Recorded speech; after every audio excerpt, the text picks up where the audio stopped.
प्यारे बच्चों, सुप्रभात। आज हम पढ़ेंगे समाचार लेखन। सबसे पहले कि समाचार किसे कहते हैं। कोई भी नवीन जानकारी प्राप्त करना ही समाचार कहलाता है।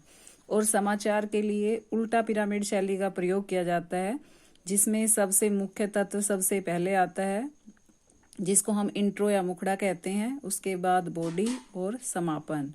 और समाचार लेखन में 6 ककारों का प्रयोग किया जाता है, जैसे क्या, कौन, कहाँ, कब, क्यों, कैसे। इन सभी घटनाओं का वर्णन किया जाता है। किसी घटना, विचार या समस्या की रिपोर्ट तैयार करना और अधिक से अधिक लोगों तक पहुंचाना ही क्या होता है, समाचार माध्यम होता है।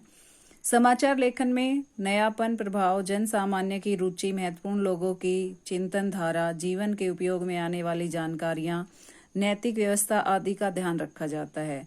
समाचारों का संकलन यानी उनको इकट्ठा करने के लिए संवाददाताओं की विशेष भूमिका होती है, जिनको संपादन यानी जो छपाई का कार्य करते हैं, संपादक संपादित करने जनसाधारण तक पहुंचता है। समाचार पत्र के अच्छे संपादक को घटना के तथ्यों की प्रामाणिकता पर निष्पक्ष रूप से, बिना पक्ष को देखे हुए, संतुलन बनाकर समाचार को संपादित यानी प्रसारित किया जाता है। पत्रकारिता के क्षेत्र में खोज परख, विशेष रचना, कानूनी प्रक्रिया आदि अनेक विषयों से संबंधित लेखन कार्य होता है।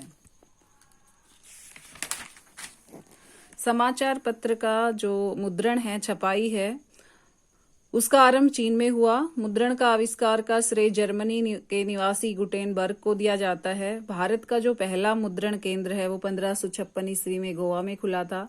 जो समाचार पत्र है आर्थिक, सामाजिक, राजनीतिक, सांस्कृतिक, खेल संबंधी, राष्ट्रीय और अंतर्राष्ट्रीय विषयों से संबंधित हो सकते हैं। केंद्र सरकार और राज्य सरकारों के द्वारा नीतिगत घोषणाएं भी समाचार का माध्यम है।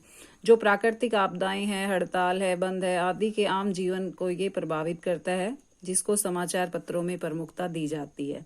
समाचार के लिए संवाददाताओं के अलावा जो समाचार एजेंसी भी काम करती है, जैसे पीटीआई,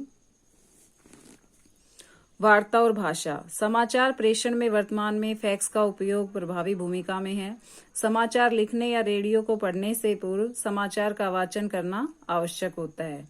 जो समाचार की भाषा है व्यवहारिक होनी चाहिए, लेकिन गवारू शब्दों का प्रयोग बिल्कुल नहीं करना चाहिए। समाचार लेखन में तकनीकी, वैज्ञानिक और आर्थिक शब्दों को श्रोता की समझ के अनुसार सरल रूप में लिखा जाना चाहिए। यदि किसी वाक्य रचना में सर्वनाम का प्रयोग करना हो तो भली प्रकार सोच समझ कर करना चाहिए।